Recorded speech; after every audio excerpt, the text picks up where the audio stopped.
Bismillahirrahmanirrahim. Assalamualaikum warahmatullahi wabarakatuh. Berikut ini kita akan membahas tentang sejarah adanya Nabi Adam alaihissalam. Di dalam kitab suci Al-Quran, Nabi Adam alaihissalam merupakan manusia pertama yang diciptakan oleh Allah Subhanahu wa Ta'ala. Nabi Adam diciptakan oleh Allah Subhanahu wa Ta'ala tanpa adanya ayah dan ibu. Dijelaskan juga bahwa Nabi Adam alaihissalam berasal dari segenggam tanah liat, dan dengan kekuasaan dan kehendak Allah Subhanahu wa Ta'ala maka ditiupkan ruh ke dalamnya, dan Nabi Adam alaihissalam diciptakan hingga menjadi manusia yang begitu sempurna. Masya Allah. Setelah hidup dan menjadi manusia, Allah Subhanahu wa Ta'ala memerintahkan semua makhluk yang ada di surga untuk bersujud kepada Nabi Adam alaihissalam. Semua mematuhi perintah Allah kecuali iblis yang tidak mau bersujud karena kesombongannya, sebagaimana yang dikisahkan di dalam Al-Quran. Allah Subhanahu wa Ta'ala berfirman, "Sesungguhnya kami telah menciptakan kamu, Adam, lalu kami bentuk tubuhmu, kemudian kami katakan kepada para malaikat, bersujudlah kamu kepada Adam. Maka mereka pun bersujud kecuali iblis. Dia tidak termasuk mereka yang bersujud." Quran Surat Al-A'raf ayat 11. Akibat dari ketidakpatuhan tersebut, iblis diusir dari surga dan dilaknat sampai hari kiamat. Sebagai bentuk pembalasan dendamnya, iblis bersumpah akan menyesatkan Nabi Adam alaihissalam dan keturunannya hingga hari kiamat kelak. Sedangkan Nabi Adam alaihissalam menjalani kehidupannya di surga. Kehadiran Ibunda Siti Hawa setelah iblis tidak lagi di surga. Nabi Adam alaihissalam tinggal seorang diri di dalam surga, dan Allah Subhanahu wa Ta'ala lantas menciptakan Ibu Siti Hawa untuk menemani Nabi Adam alaihissalam. Mengutip buku Kisah Para Nabi oleh Imam Ibnu Katsir, Ibu Siti Hawa diciptakan dari salah satu tulang rusuk Nabi Adam alaihissalam yang diambil oleh Allah Subhanahu wa Ta'ala. Bersama Ibu Siti Hawa, Nabi Adam alaihissalam menjalani kehidupan yang indah di dalam surga. Mereka berdua pun menikmati berbagai kenikmatan yang telah disediakan oleh Allah Subhanahu wa Ta'ala.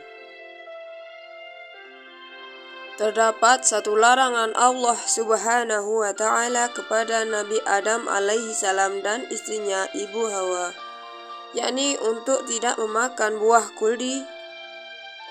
Allah Subhanahu wa Ta'ala berfirman, "Wahai Adam, tinggallah engkau dan istrimu di surga, dan makanlah berbagai makanan dengan nikmat yang ada di sana sesukamu. Tetapi janganlah kamu dekati pohon ini, maka kamu akan termasuk ke dalam orang yang zalim." Quran Surat Al-Baqarah ayat 35. Sesuai janjinya, iblis pun menggoda Nabi Adam alaihissalam beserta istrinya Ibu Siti Hawa agar dikeluarkan dari surga seperti dirinya.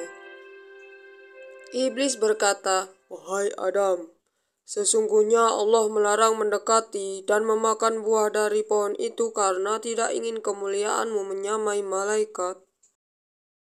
Nabi Adam alaihissalam beserta istrinya tidak langsung percaya kepada rayuan iblis, dan mereka sempat menolak.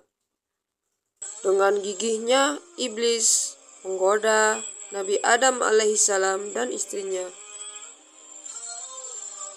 Karena tergoda dengan perkataan iblis, Nabi Adam alaihissalam dan istrinya kemudian memakan buah tersebut.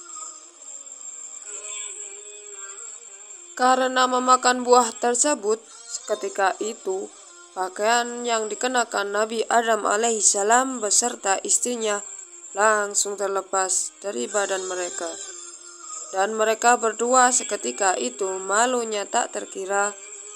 Dengan sigap mereka mengambil dedaunan untuk digunakan sebagai menutup aurat mereka. Karena telah melanggar perintah Allah Subhanahu wa Ta'ala, Nabi Adam alaihissalam dan istrinya Ibu Siti Hawa dikeluarkan dari surga. Allah Subhanahu wa Ta'ala berfirman, "Inilah kamu, sebagian kamu menjadi musuh bagi yang lain, dan bagi kamu terdapat tempat tinggal dan kesenangan di bumi sampai waktu yang ditetapkan." Quran Surat Al-Baqarah ayat 36. Setelah Nabi Adam alaihissalam dikeluarkan dari surga, ia menerima ilham dari Allah Subhanahu wa Ta'ala untuk bertaubat. Nabi Adam kemudian bertaubat seperti yang diabadikan dalam firman Allah Surat Al-A'raf ayat 23 yang artinya, "Ya Tuhan kami telah menzalimi diri kami sendiri. Jika Engkau tidak mengampuni kami dan memberi rahmat-Mu, niscaya kami termasuk orang-orang yang rugi."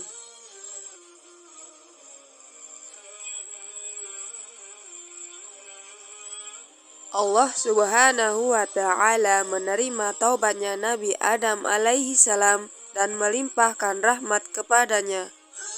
Karena Allah Subhanahu wa Ta'ala adalah zat yang maha pengasih dan memberi ampunan kepada orang yang bertaubat dari kesalahannya. Bertemunya Nabi Adam alaihissalam dan Ibu Siti Hawa. Selama perpisahan itu, Nabi Adam alaihissalam menghabiskan waktu untuk memohon ampun kepada Allah Subhanahu wa Ta'ala. Ia bertobat dan meminta agar segera dipertemukan kembali dengan istrinya. Di dalam buku Abu Yahya, setiap pagi, siang, dan malam Nabi Adam alaihissalam begitu merindukan sang istri, Siti Hawa. Ia pun juga sangat setia dan berharap akan segera dipertemukan kembali. Begitu besar rasa cinta Nabi Adam alaihissalam kepada istrinya, sehingga Nabi Adam alaihissalam tidak pernah menyerah dan terus mencari istrinya, Ibu Siti Hawa.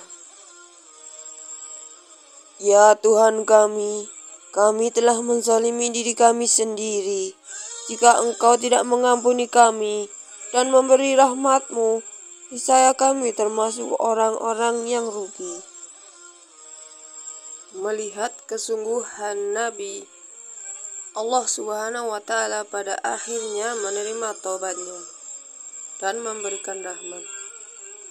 Hal ini menjadi bukti bahwa Allah Subhanahu wa Ta'ala Maha Pengasih dan Maha Memberi ampunan kepada setiap orang yang bertaubat dari kesalahan.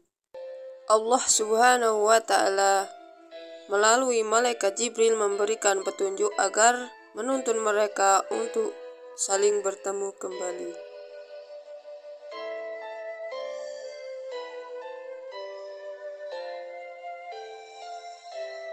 Akhirnya mereka kembali dipertemukan di Jabal Rahmah, Padang Arafah.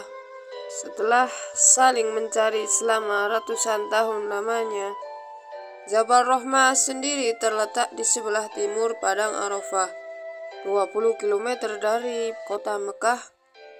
Dalam pertemuan tersebut, keduanya menangis haru. Mereka melepas rindu dengan saling berpelukan dan saling menangis penuh haru.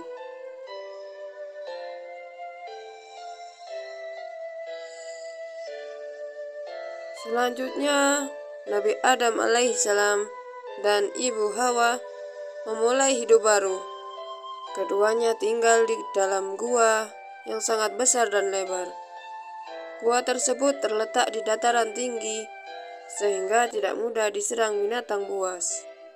Untuk bisa bertahan hidup sehari-hari, Nabi Adam alaihissalam berternak mengolah lahan pertanian, dan berkebun buah-buahan.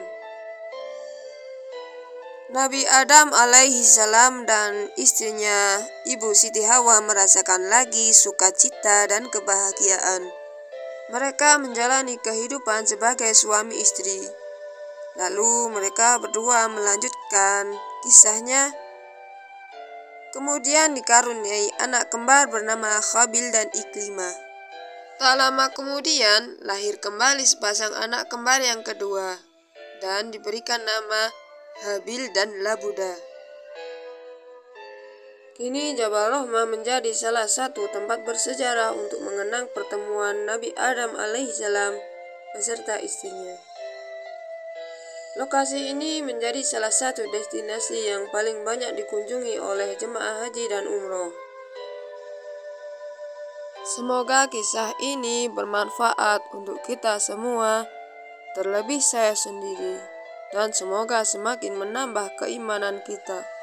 Jika Anda merasa video ini bermanfaat, silakan share. Terima kasih. Wassalamualaikum warahmatullahi wabarakatuh.